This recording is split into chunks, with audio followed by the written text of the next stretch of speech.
right, welcome back, everyone. So, I just wrapped up the EA press conference, and of course, there were several games there that definitely stood out. But Battlefield 1 is just on another level in terms of its World War I setting, which is very unique in terms of FPSs we get nowadays, which is basically all futuristic shit. And it just looks phenomenal with the Frostbite engine. The fact that, you know, everything is destructible, even more than the stuff that we saw in Battlefront. They're just taking it to a whole nother level. And obviously, I did a live reaction to the EA press conference gameplay stuff. So let's go ahead and take a look. All right. In just a few minutes, the Battlefield Squad's live stream will begin. But first, let's take another look at Battlefield 1. Thank you. Come on. Come on. God damn it.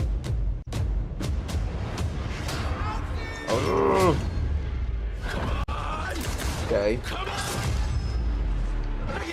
You're gonna get us all killed. Yes. Edward's behind. Yes.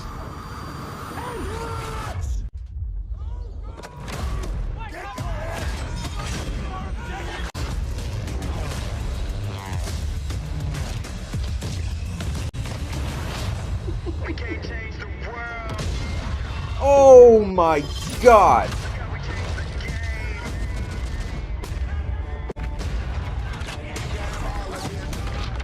Oh, the destruction. Fuck me.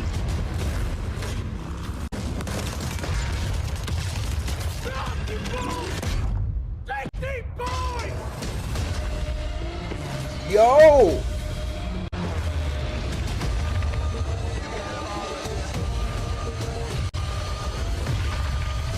Look at my hands, they're like shaking. It's...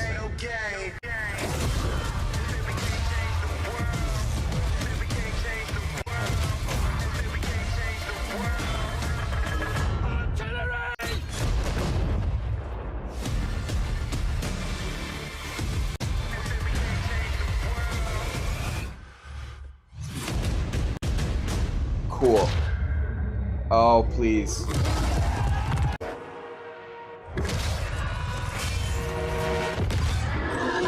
What the hell is going on there? Yeah. That was incredible. I mean, these people, they're probably live tweeting. I gotta let them know what I think. Man, look. Battlefield 1 is one of those games that you take a look at screenshots and you're just like, okay, that kind of looks incredibly realistic. Obviously, Naughty Dog and the Uncharted 4 games are incredibly good looking, but something about Frostbite, something about what EA is doing with their Battlefront games, with every single game, even the FIFA game that they showed off at EA looks very, very impressive. So it just shows you EA's confidence, not only in DICE, who were the makers of the Frostbite engine, but the engine in general and their ability to just disperse that engine to every single studio that they have. And obviously, DICE is the one that knows probably the engine the best, and they're just able to take advantage of that as much as they possibly can. And the thing that's really, really cool about Battlefield 1 is that everything just seems so chaotic. And that's one of the things that I always love about multiplayer gameplay, is that there's just so much shit going on and you really, really have to focus. And that's what makes it so engaging for so many millions and millions of people to dive into Battlefield and Call of Duty. It's just constant awareness of what your surroundings look like. And the fact that you include that with a World War I setting where we've never really played a game like that before. Yeah, we've gotten a bunch of World War II games, but that was in the early 2000s. Now we're finally going back. EA seems to be really confident what DICE is doing creatively. And man, just all the shots between the single player stuff that they showed off, which looks great. I want to see how deep and how long each section of each map is going to be. If it's going to be just focusing on one character, if it's going to actually have like a story arc from beginning to end, or if it's actually just going to be like, oh, okay, here's a battle, one mission, he talks for a few seconds, and then we're off. And if you could really captivate me with, and then, you know, maybe we could end the game and be like, oh, that was my favorite character. He had the best, you know, just reaction to the moment, and he had the most emotional kind of, like I said, story arc of all of them. And if we're going to get 7 different characters in 7 different locations, we're going to get a better idea of what the war was like. And they're trying their hardest to get as real as they possibly can. Obviously, the battles didn't actually happen the exact way that you're seeing them.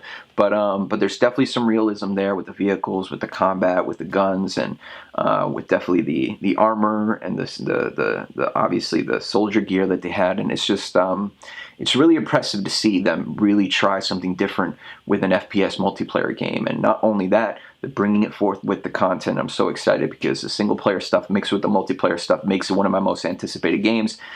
We'll see where everything turns out in the end, but Battlefield 1, you can rest assured that it most likely will still be in my top 10 after E3. That video will drop, of course, a few days, or maybe even the same day after E3 finally wraps up, so Tuesday.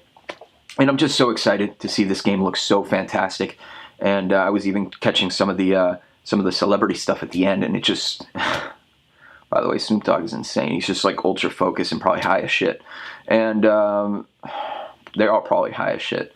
Anyway, Battlefield looks awesome. You should definitely be excited about it. And yeah, that's it. If you hate me, you know what to do. If you like me, you know what to do. Let me know in the comments what you guys think about Battlefield 1, the gameplay trailer, and I'll see you guys all in the next one.